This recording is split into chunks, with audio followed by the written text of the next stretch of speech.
Secara tradisional, elemen-elemen dari kekuatan penangkal nuklir, baik di pihak Amerika maupun Soviet atau Rusia, jika Anda mau, selalu dikecualikan dari serangan, dengan alasan yang sangat sederhana, bahwa kedua negara menganggap serangan dengan senjata konvensional terhadap kapasitas penangkal nuklir mereka setara dengan serangan nuklir, dan membenarkan respons nuklir.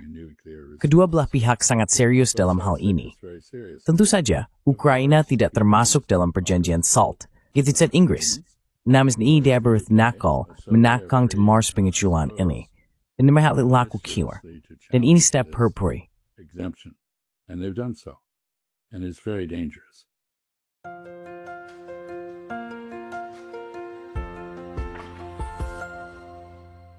Hello everybody, this is Pascal. Halo semuanya, saya Pascal Lotas dari Neutrality Studies, dan hari ini saya kembali berbicara dengan Duta Besar Chas Freeman, yang pernah menjabat sebagai Asisten Menteri Pertahanan AS dan Duta Besar AS untuk Arab Saudi pada tahun 1990-an. Duta Besar Freeman, selamat kembali di kanal ini. Welcome back to the channel. Saya senang bisa sebagai Pascal. I'm glad we can have another debate. Saya senang kita bisa mengadakan debat lagi. Kali ini kita akan fokus pada Rusia dan Ukraina, terutama negosiasi yang sedang berlangsung saat ini. Kita baru saja menyelesaikan putaran kedua di Istanbul. Hari ini kita berbicara pagi hari tanggal 4 Juni di tempat saya, dan malam hari tanggal 3 Juni di tempat Anda. Bagaimana menurut Anda status negosiasi proses perdamaian? Mengingat baru saja terjadi serangan drone besar-besaran oleh Ukraina ke Rusia, dan Rusia sekarang berjanji mo stitcha Dmitry Medvedev tingathan. Apa mapaha? What are your thoughts? Well, these aren't negotiations, they're meetings.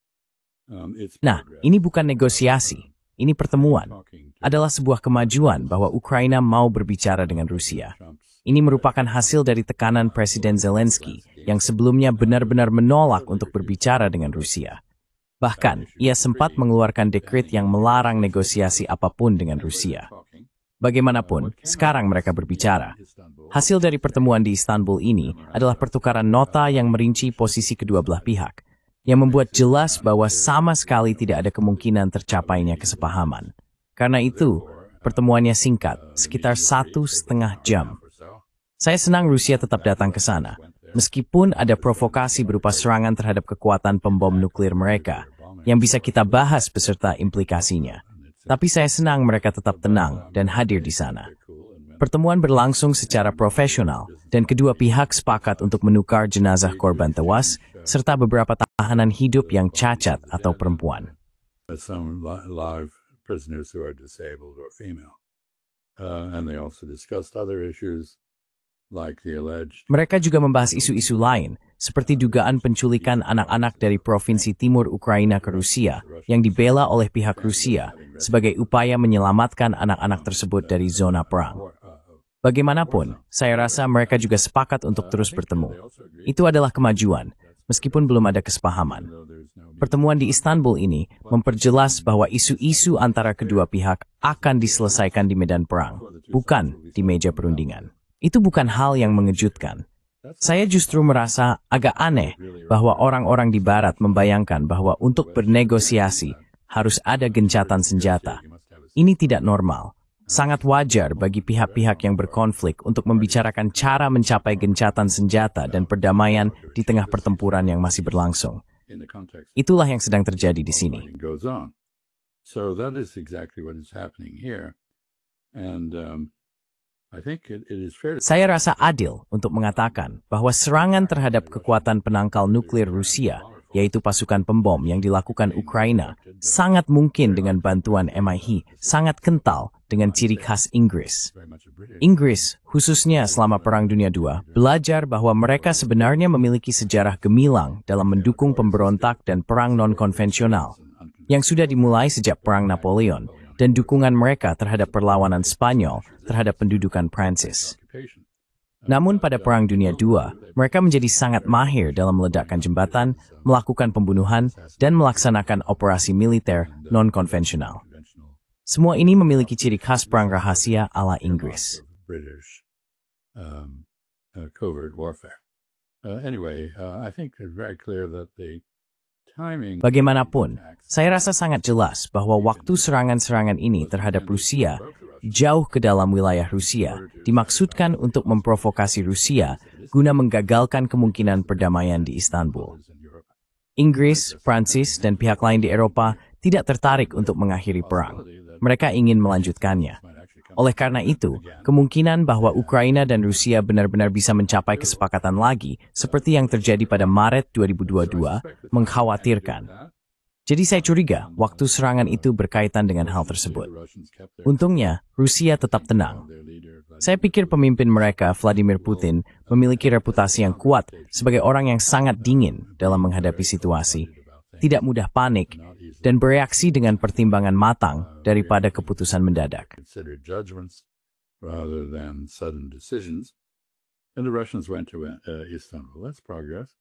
Dan Rusia pergi ke Istanbul. Itu adalah kemajuan. Itu bagus. Setidaknya mereka berbicara. Itu meletakkan dasar untuk sesuatu di masa depan mungkin. Namun untuk saat ini, perang akan terus berlanjut, dengan Rusia terus maju di darat, dan Ukraina melakukan serangan putus asa ke sasaran jauh di dalam wilayah Rusia, atau ke sasaran logistik yang mendukung kemajuan Rusia. Serangan-serangan itu tidak akan berdampak apapun terhadap kemajuan Rusia di darat di Ukraina. Dan tentu saja, seperti yang Anda sebutkan, serangan itu akan memicu pembalasan. Setiap eskalasi oleh Barat dan Ukraina selalu dibalas dengan eskalasi balik oleh Rusia. Saya tidak berpikir kali ini akan menjadi pengecualian, tetapi mereka telah meluangkan waktu untuk mempertimbangkan bagaimana merespons.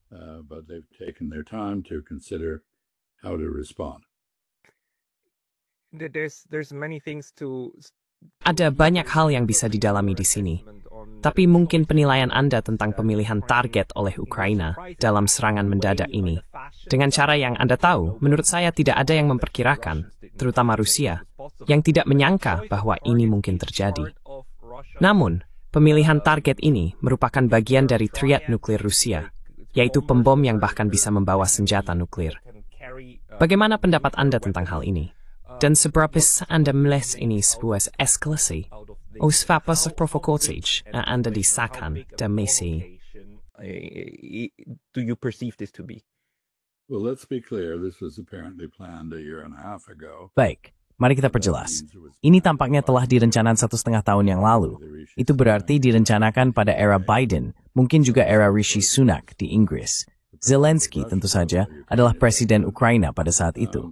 Tidak jelas mengingat hubungan yang bersifat adversarial antara pemerintahan Trump dan para pendahulunya, serta fakta bahwa pemerintahan Trump tampaknya tidak menganggap dirinya sebagai bagian dari kesinambungan dalam sistem pemerintahan Amerika. Jadi, Tuan Trump mengatakan bahwa perang Ukraina bukanlah perangnya. Namun, itu adalah perang Amerika Serikat, tentu saja. Sebuah perang proksi.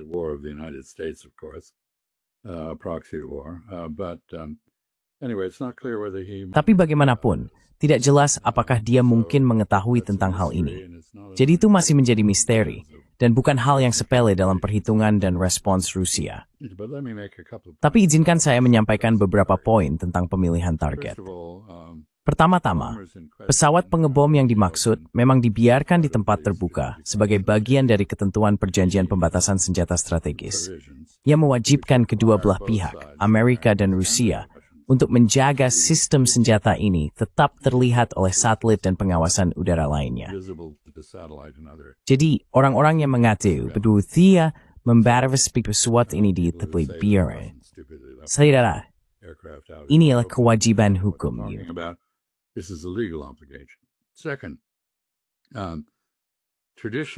Kedua, secara tradisional, unsur-unsur kekuatan penangkal nuklir baik di pihak Amerika maupun Soviet atau Rusia, jika Anda mau, selalu dikecualikan dari serangan, dengan alasan yang sangat sederhana, bahwa kedua negara menganggap serangan dengan senjata konvensional terhadap kapasitas penangkal nuklir mereka setara dengan serangan nuklir, dan membenarkan respons nuklir.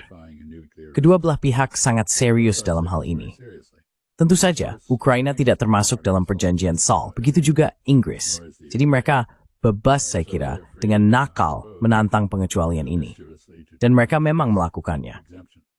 Ini sangat berbahaya, karena hal ini menggambarkan suatu poin yang, dalam konteks lain, Seharusnya sudah jelas dari yang disebut yang disebut perangkap Thucydides. The so-called Thucydides trap. That is that in the case of the Peloponnesian Artinya, dalam kasus perang Peloponnesos, sekutu Athena lah yang membuat Athena terlibat dalam perang tersebut. Dan sekutu negara-negara besar, atau protektorat, jika Anda mau, merupakan liabilitas dalam arti mereka bisa melakukan hal-hal yang menuntut respons dari pelindungnya, yang sebenarnya tidak ingin dilakukan oleh pelindungnya. Jadi, hal pertama adalah bahwa ini sangat berbahaya dalam hal menantang keseimbangan nuklir. Dalam doktrin militer dan nuklir Rusia, hang stelsel benar resensini. Shumazini, Raitu Povdani, Aruthsale. Sedua antitav yudit sesedet territs buvruk, dalam metang digunakan. This is also a very bad precedent in terms of the methods used. There were trucks constructed with removable. Ada truk-truk yang dibuat dengan atap geser yang bisa dilepas, lalu diberikan kepada sopir yang dikontrak Rusia untuk dikendarai melintasi Rusia, bahkan sampai ke Siberia luar, di mana truk-truk itu diparkir. Atapnya kemudian diarahkan dari jarak jauh untuk ditarik mundur. Pada saat itulah drone keluar dan menyerang pembom. Nah, coba pikirkan, apakah ada pihak, misalnya Amerika Serikat, yang memiliki lalu lintas truk dalam jumlah besar yang masuk melalui perbatasan Meksiko, sekarang bisa yakin dengan apa artinya itu? Apa yang dilakukan terhadap Rusia bisa juga dilakukan terhadap Amerika Serikat, atau Inggris, atau Prancis, atau Tiongkok, atau kekuatan nuklir lainnya. Jadi, bahaya dan risiko aksi rahasia terhadap kekuatan nuklir kini jelas-jelas meningkat secara signifikan. Has just perceptibly gone up very much. And that is another aspect of. Dan itu adalah aspek lain dari ketidakstabilan. Jadi menurut saya, secara keseluruhan, atribusi terhadap Ukraina atas tindakan yang berani atau sangat imajinatif mencerminkan kurangnya kepedulian terhadap implikasi dari apa yang baru saja terjadi, yang sebenarnya sangat besar. Untungnya, sejauh ini kita telah melihat dalam interaksi antara kekuatan nuklir seperti India dan Pakistan, atau Amerika Serikat dan Rusia, tingkat kehati-hatian yang tinggi. Namun sekarang, kita melihat orang-orang, dalam konteks Gaza, baik di Amerika Serikat maupun Inggris, yang berargumen agar bom nuklir dijatuhkan ke warga Palestina. Jadi alergi nuklir, yang selama ini melindungi kita dari penggunaan berulang senjata yang menghancurkan Hiroshima dan Nagasaki, jelas mulai terkikis, atau bahkan hampir tidak ada. Ini bukan hal yang baik. This is not good. No, this is not good at all. You're absolutely right. Tidak. Ini sama sekali tidak baik. Anda benar sekali. Saya ingin mengaitkan diskusi ini juga dengan negosiasi yang sedang berlangsung dengan Iran. Tapi sebelum kita membahas itu, saya ingin tahu pendapat Anda tentang bagaimana interaksi saat ini antara Amerika Serikat, Ukraina, dan Rusia digambarkan. Pagi ini saya membaca sebuah artikel di Russia Today, dan bahkan Russia Today membahas Amerika Serikat yang kini merasa frustrasi dan berpotensi melepaskan perannya sebagai mediator dalam konflik ini. Gambaran AS sebagai mediator ini saat ini muncul di mana-mana. Saya rasa hal ini tidak bisa atau seharusnya tidak dipahami seperti itu. Tapi bagaimana menurut Anda tentang kaitan antara AS, Ukraina, dan Rusia? Apa yang sebenarnya terjadi? Well, I think President Trump clearly does want to produce. Saya pikir Presiden Trump jelas ingin menciptakan perdamaian di Ukraina. Saya juga percaya bahwa dia memiliki pemahaman yang sangat buruk tentang persyaratan Rusia untuk perdamaian. Dia telah banyak terpengaruh oleh propaganda Barat yang mengaitkan kepada Rusia motif dan tujuan yang sebenarnya tidak dimiliki Rusia, serta mengabaikan pernyataan Rusia yang cukup jelas tentang apa yang mereka butuhkan untuk perdamaian, yaitu adanya diskusi dan kesepakatan mengenai arsitektur keamanan Eropa yang direvisi, yang memberikan peran kepada Rusia dalam dewan-dewan Eropa, dan mengurangi ketakutan mereka terhadap invasi asing dari Barat, sesuatu yang memiliki presiden baik di era Napoleon maupun Hitler, dan tidak bisa diabaikan.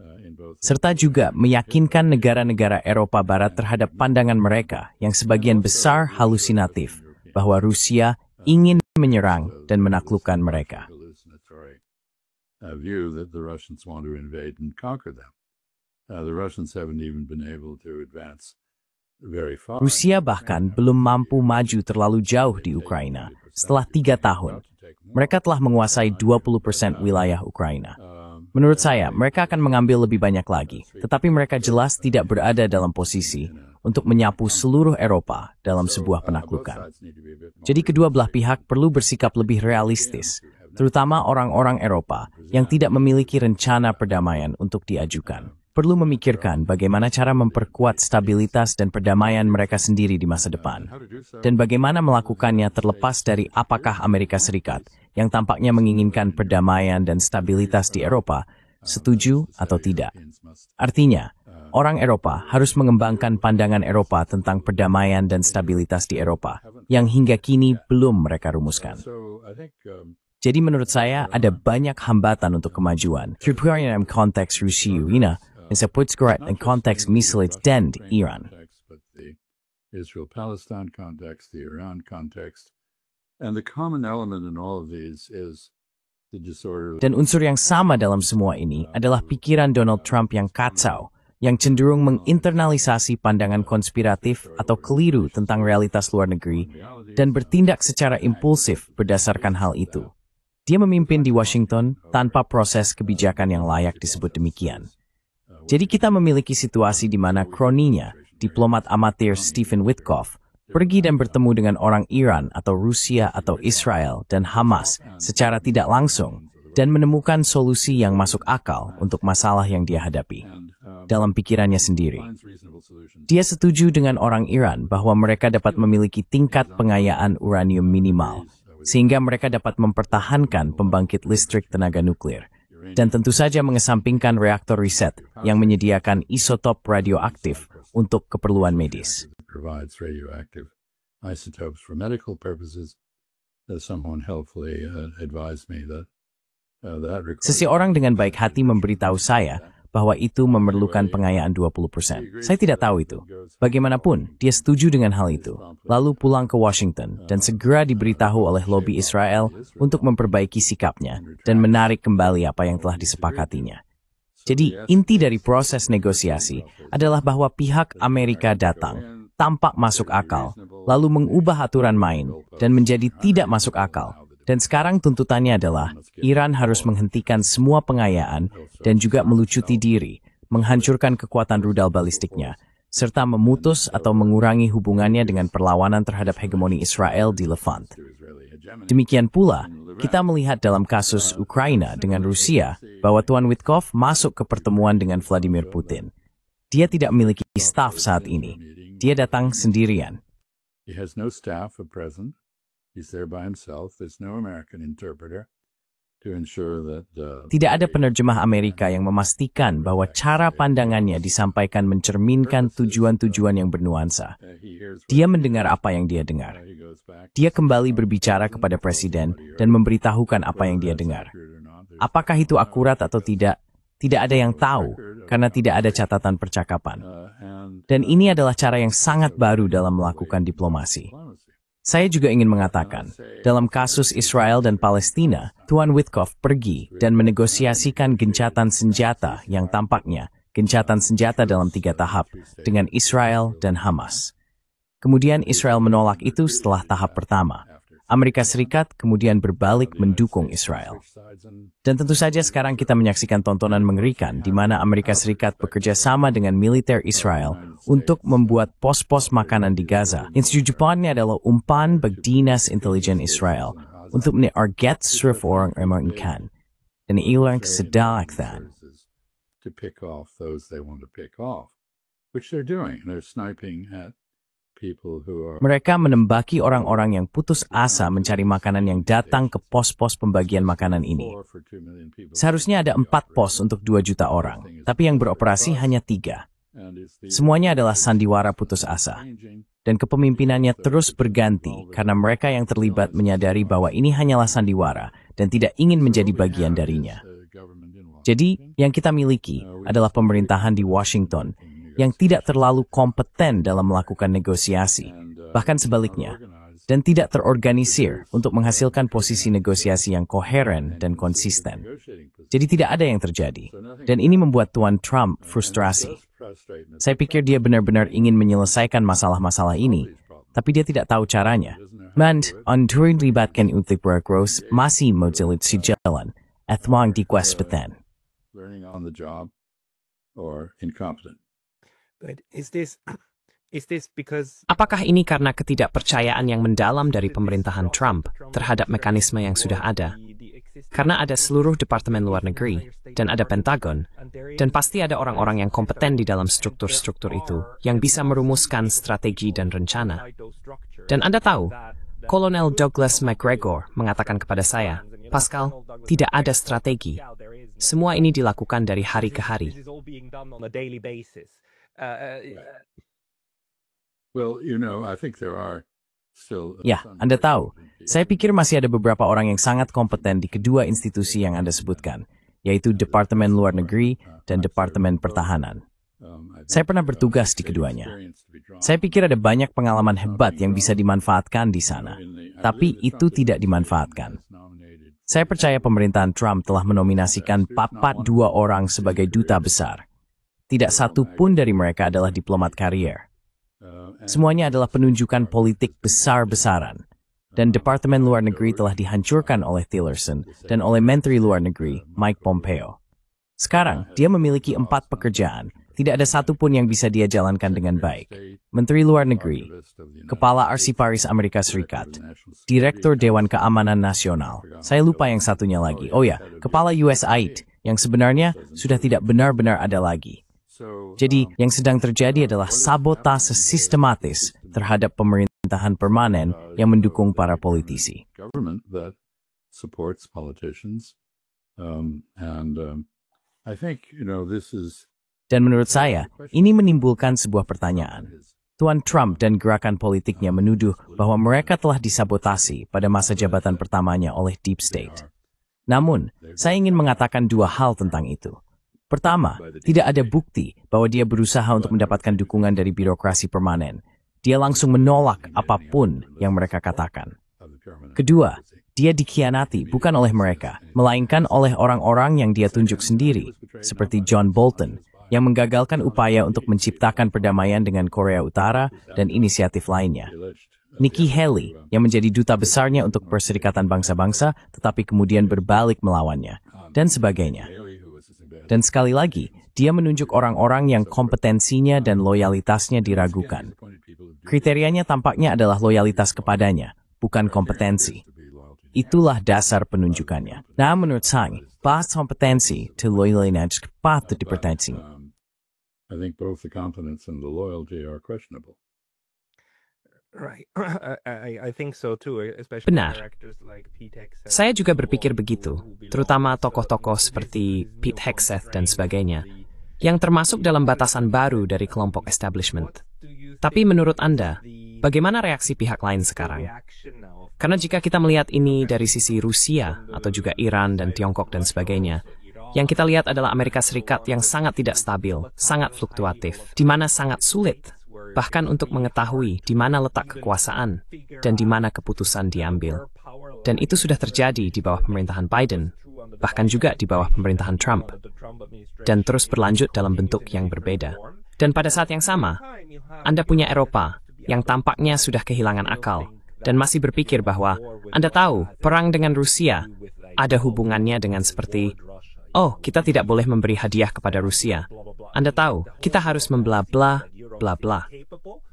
Maksud saya, seluruh dunia sekarang melihat bahwa Eropa tidak mampu, tapi entah bagaimana terjebak dalam dunia fantasi mental. Menurut Anda, bagaimana Rusia, Iran, Tiongkok, dan pihak lain menyikapi hal ini? Dengan asumsi bahwa mereka memiliki terstruktur. That they have better structured processes. Well, I'm sorry to say that Ya, saya menyesal harus mengatakan bahwa tidak ada dari mereka yang benar-benar ingin berbicara dengan Presiden Trump. Sebagian alasannya adalah karena sikap kerasnya terhadap Zelensky dan Cyril Ramaphosa. Mengapa Anda ingin masuk ke dalam sebuah pertemuan dengan seseorang yang akan memperlakukan Anda dengan penghinaan dan retorika keras seperti yang dia lakukan pada kedua kesempatan itu? Jadi sekarang, Gedung Putih mengatakan bahwa mereka sangat berharap akan segera ada panggilan telepon antara Presiden Trump dan Sekretaris Jenderal Xi Jinping dari Tiongkok. Presiden Xi Jinping, dan tidak ada tanggapan sama sekali dari pihak Tiongkok. Saya curiga mereka tidak antusias tentang hal itu.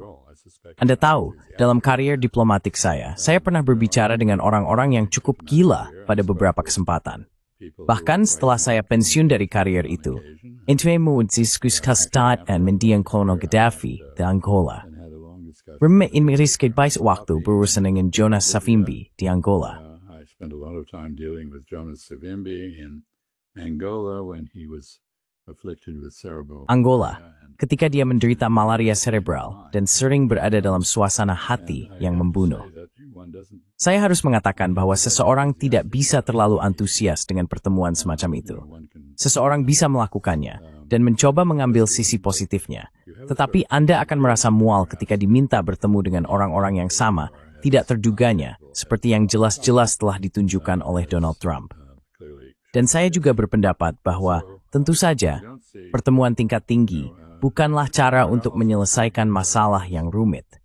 Masalah-masalah tersebut perlu ditangani di tingkat yang lebih rendah oleh para ahli, dan pertemuan puncak seharusnya hanya untuk meratifikasi kesepakatan yang telah dicapai di bawah arahan para pemimpin dari berbagai pihak. Kita belum sampai di sana. Tidak ada kesepakatan apapun dengan pihak-pihak ini. Amerika Serikat terus mengusulkan gencatan senjata di Ukraina. Meskipun faktinya, Romani Swordsgadas elect even beprayed the praying beswaine. Dan Amerika Serikat is itu grow pemain praying the sangber.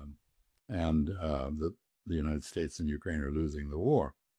Well, people who are losing wars like ceasefire. Nah, pihak yang kalah dalam perang biasanya menginginkan gencatan senjata. Itu sangat bisa dimengerti. Mereka ingin mempertahankan apa yang tersisa, tapi mereka tidak berada dalam posisi untuk memaksakan hal itu kepada pihak yang sedang maju. Seperti yang Anda sebutkan di awal, ada kontradiksi antara menjadi pihak yang terlibat langsung dalam konflik dan menjadi mediator. Dan Anda tidak bisa begitu saja langsung berganti peran dalam hal ini. Kita telah melihat hal itu dalam konteks diskusi Ukraina-Rusia, di mana Amerika Serikat ingin menjadi mediator, tetapi masih merupakan pihak yang terlibat dalam konflik, dan Rusia memandangnya seperti itu. Begitu juga, semoga saja dengan Ukraina. Ukraina jelas menyukai hal itu. Rusia tidak. Kita juga melihat hal serupa dalam konteks Israel-Palestina, di mana Amerika Serikat sepenuhnya berpihak pada Israel, tetapi mengklaim sebagai mediator dalam isu-isu seperti pembebasan sandera, bantuan kemanusiaan bagi mereka yang kelaparan akibat tindakan Israel di Gaza, dan sebagainya.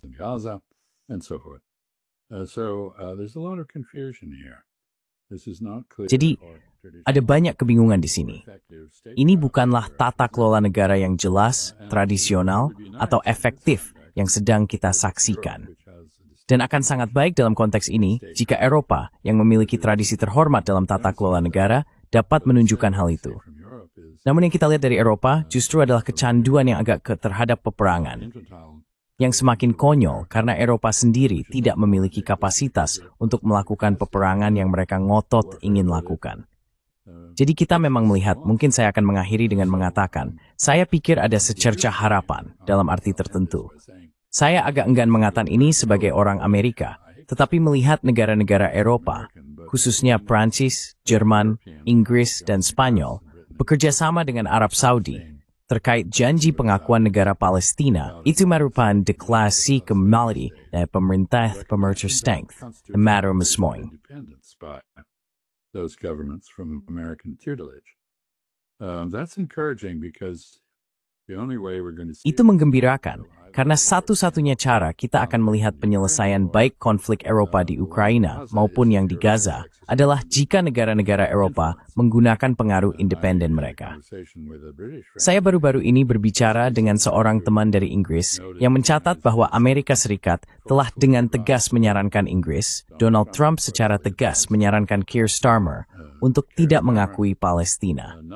Dan komentarnya adalah, Inggris sudah punya seorang raja. Mereka tidak butuh satu lagi.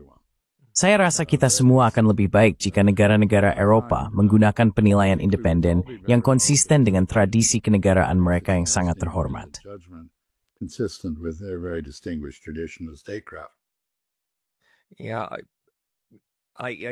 Ya, saya memang khawatir bahwa sedikit upaya yang sedang dilakukan saat ini tidak cukup untuk menangani masalah ini dalam skala yang lebih besar. Namun, ada beberapa penafsiran mengenai alasan mengapa pemerintahan Trump berusaha mengakhiri perang di Ukraina dan juga mencari kesepakatan dengan Iran.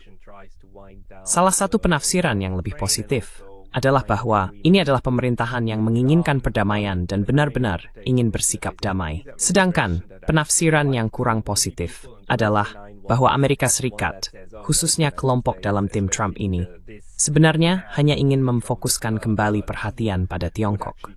Baru-baru ini saya juga mendengar lebih banyak dari teman-teman saya di Taiwan yang mengatakan kepada saya, mulai dari duta besar hingga orang-orang yang bekerja di kantor biasa, maksud saya, orang-orang sehari-hari, mereka mengatakan, kami khawatir akan menjadi Ukraina berikutnya. Kami perang pe camp kesekinyu. Camp at my news racing. What are your thoughts on this? Well, I think both. Saya rasa kedua tesis itu benar.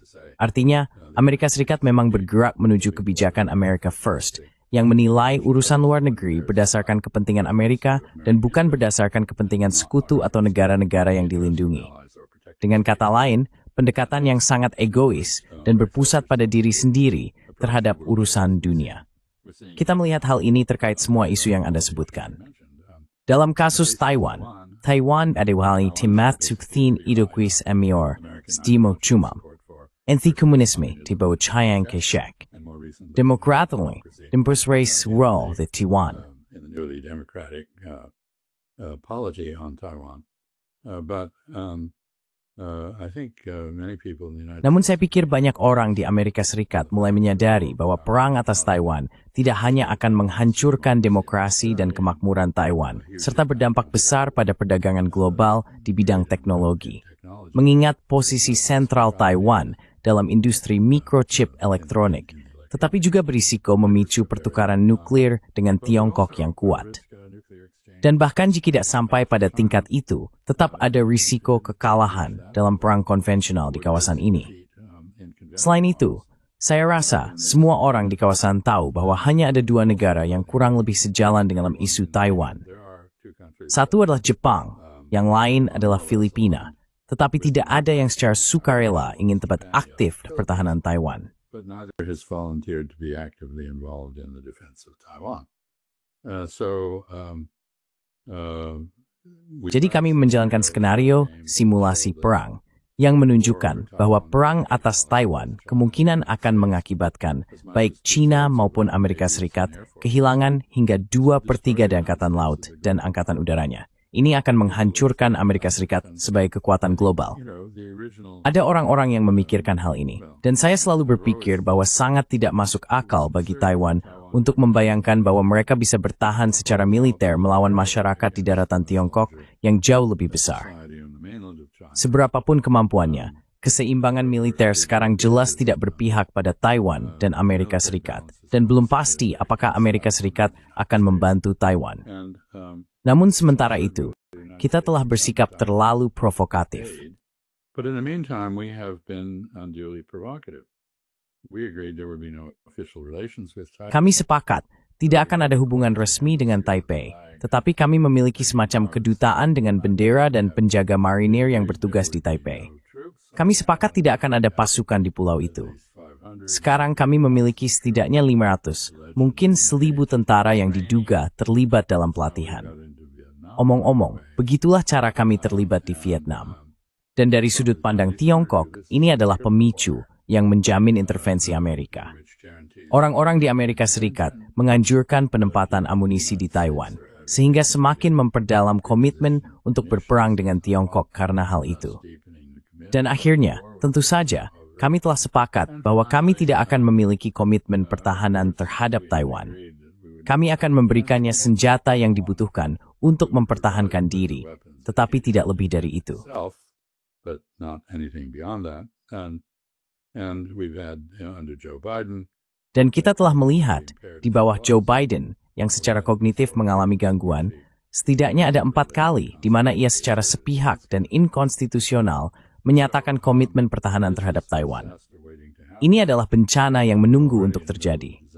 Kita sudah berada di tengah bencana di Asia Barat, dengan tujuan negosiasi dengan Iran yang terus berubah-ubah, hingga pada titik di mana pihak Iran tetap bertahan dalam pembicaraan hanya karena, seperti dalam kisah Spurby Satu Malam, orang-orang bertanya-tanya, ketika seekor kuda seharusnya dilatih untuk berbicara, apakah kuda itu benar-benar bisa belajar berbicara, atau kaisarnya meninggal, atau sesuatu terjadi?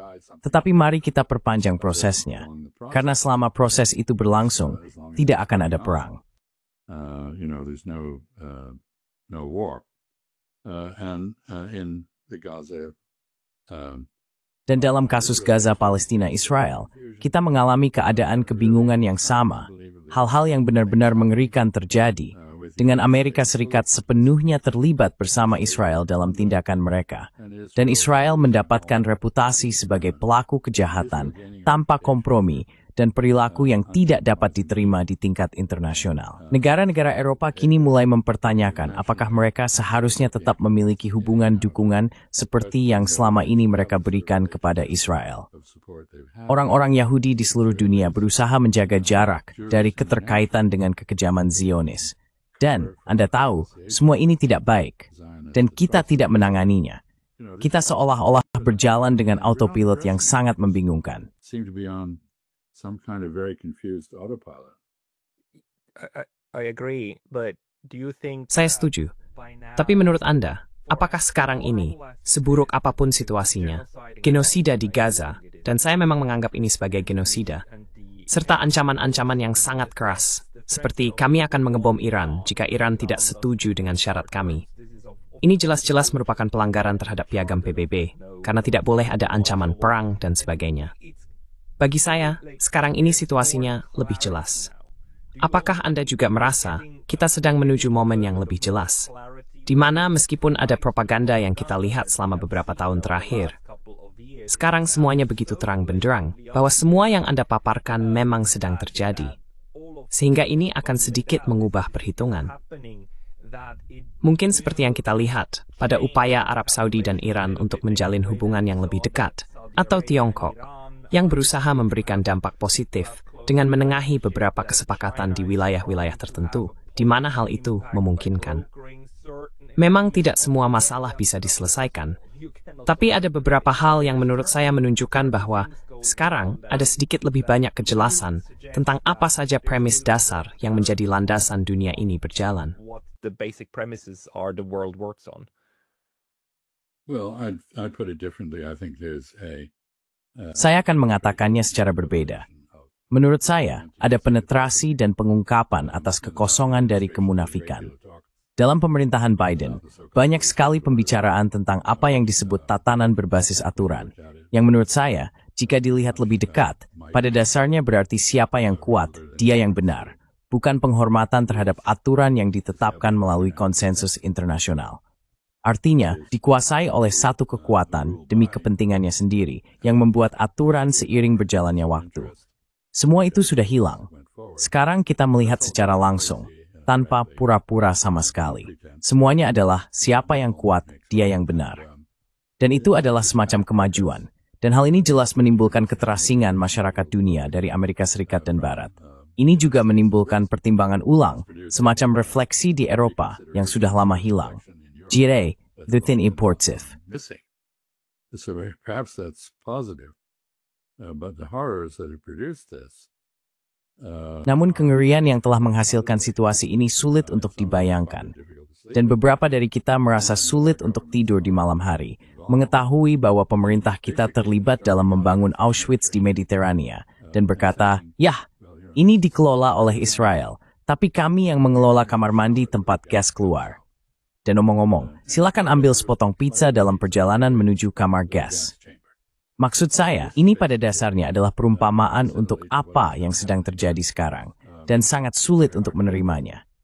Ini tidak mewakili apa yang dulu kita banggakan di Barat, yaitu nilai-nilai pencerahan, pembentukan hukum internasional, tatanan berbasis aturan dari piagam Perserikatan Bangsa-Bangsa. Segala sesuatu yang kita coba ciptakan setelah Perang Dunia II dan era fasisme serta militerisme pada tahun 1930-an, kini telah hilang. Militarism in the 1930s has now gone away. And we're in another era in which Dan kita berada di era lain, di mana cara militer menjadi respons pertama terhadap setiap masalah. Diplomasi hanya menjadi pemikiran belakangan. Dan saya akan mengatakan, dalam banyak hal, diplomasi lebih merupakan upaya pencitraan daripada usaha serius untuk menyelesaikan masalah. Jadi ini sangat mengecewakan menurut standar apapun. Dan begitulah keadaannya. Saya akan memberikan komentar terakhir di sini, yaitu bahwa Amerika Serikat tentu saja adalah pelakor besar dari dosa-dosa dalam pengelolaan internasional, dalam hubungan internasional. Namun, Amerika tidak sendirian. Setiap masyarakat Barat sekarang mengalami 3 kesulitan. Pertama, distribusi kekayaan yang tidak merata, pertumbuhan kelas plutokrat, finansialisasi kapitalisme, dan pengurangan atau deindustrialisasi ekonomi. Dan bagi kalangan kiri, hal ini menjadi sumber kebencian yang besar. For the left, this is a matter of great resentment. That is,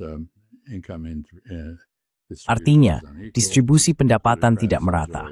Para plutokrat menikmati hak istimewa politik yang pada dasarnya merupakan korupsi terhadap proses politik. Kaum kiri sangat peduli. Kaum kanan sama sekali tidak peduli. Namun baik kiri maupun kanan sangat peduli terhadap apa yang mereka anggap sebagai ketidakmampuan, korupsi, dan ketidakbecusan pemerintah. Dan tidak ada seorang pun, baik dari kanan maupun kiri, yang ingin saya benar berharap bahwa pemerintah dapat melakukan sesuatunya untuk mengatasi masalah. Jadi keduanya menentang sistem yang ada saat ini. Mereka tidak memiliki kepercayaan terhadapnya, baik kiri maupun kanan. Akhirnya kaum kanan tentu saja merasa gelisah dengan orang-orang dari budaya dan agama asing di tengah-tengah mereka.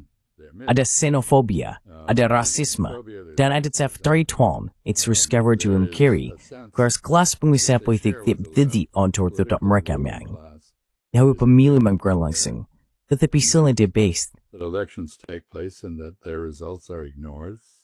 The elite goes on doing whatever it wants, regardless. Kaum elit terus melakukan apapun yang mereka inginkan, tanpa memedulikan opini publik. Dan pada dasarnya, masyarakat diperlakukan dengan penghinaan, alih-alih rasa hormat. Jadi tampaknya, setiap masyarakat Barat menderita masalah-masalah ini. Inilah sebabnya Anda melihat hasil seperti yang terjadi dalam pemilu di Polandia, dan mengapa ada kebingungan dalam politik di Prancis. Dan saya akan mengatakan bahwa Inggris bukan pengecualian. Saya tidak tahu tentang Swiss. Saya harap Anda dikecualikan dari hal ini di Swiss, tapi saya meragukannya. Hal ini jelas juga ada dalam politik Jerman. Jadi, konstelasi keputusasaan di masyarakat Barat ini, ketidakpuasan ini, mengarah pada terpilihnya para pemimpin yang tidak terlalu berpengalaman dalam tata kelola negara, serta kebijakan-kebijakan yang tidak stabil dan membingungkan, serta demagogi dan politik domestik yang menghasilkan ketidakstabilan seperti yang disebutkan tadi. That produces the volatility I mentioned. So this is a sad circumstance. Jadi ini adalah situasi yang menyedihkan. Dan pada dasarnya, yang dikatakan pada akhirnya adalah bahwa solusi untuk kekacauan dan bahaya internasional terletak di dalam negeri, yaitu dengan menata ulang, mereformasi, dan memperbaiki kembali lembaga-lembaga politik kita sendiri, serta menangani secara efektif sumber-sumber ketidakpuasan masyarakat yang memang nyata. Kekayaan semakin terkonsentrasi di puncak dan tidak diberikan kepada kaum miskin. Kaum miskin semakin miskin, kaum kaya semakin kaya. Pemerintah tidak memperhatikan kebutuhan dan keperluan rakyatnya. Rakyat merespons dengan mengatakan, kami tidak percaya kalian akan melakukan apapun. Akibatnya, kita memiliki pemerintahan yang semakin dianggap tidak sah, dan mereka menjalankan kebijakan-kebijakan yang juga tidak memiliki legitimasi. That also lack legitimacy. Yeah, and unfortunately the European response Ya, dan sayangnya, respons Eropa terhadap keluhan masyarakat umum saat ini adalah dengan mengucurkan lebih banyak dana ke kompleks industri militer dan militerisasi. Tapi sayangnya, memang begitulah keadaannya. Duta Besar Freeman, terima kasih banyak telah memberikan gambaran yang sangat luas tentang pemikiran Anda mengenai kemana arah situasi ini. Anda benar-benar telah memperjelas banyak hal. Jika orang ingin membaca lebih banyak tulisan Anda, maka setiap mengunjungi hati utama Anda. Saya akan mensiangkan di deskripsi. Ada tempat lain yang difisui ini details. I will link to that in the description. Any other place where they should read from you? No, I'm a freelance. Tidak, saya orang pensiunin yang bekerja lepas dari menggerutu. Saya ingin membuat situs web edisi existia hanya tengkuano.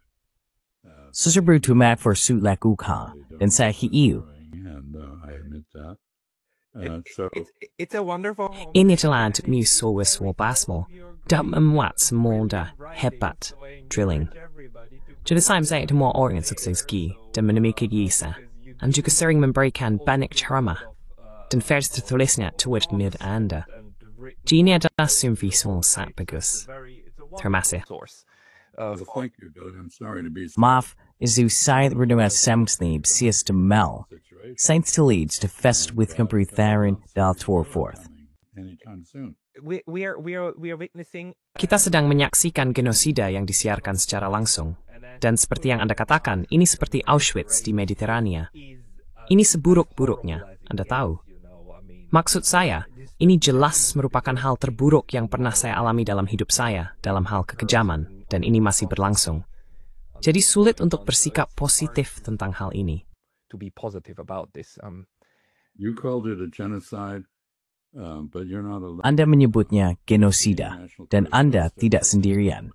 Mahkamah Internasional, Pengadilan Kriminal Internasional, 200 organisasi non-pemerintah, termasuk para advokat hak asasi manusia dan supremasi hukum paling terkemuka, seperti Human Rights Watch, Amnesty International, dan lain-lain, semuanya telah menilai bahwa ini adalah genosida. Jadi penyangkalan bahwa ini adalah genosida merupakan kejahatan politik. That's Harvey's would peri sesuatu sewawi bensikivalannya you. Minamin link. Quran set all babad nalik mrik pro subustan spapurpo. We have not seen since the 1940s.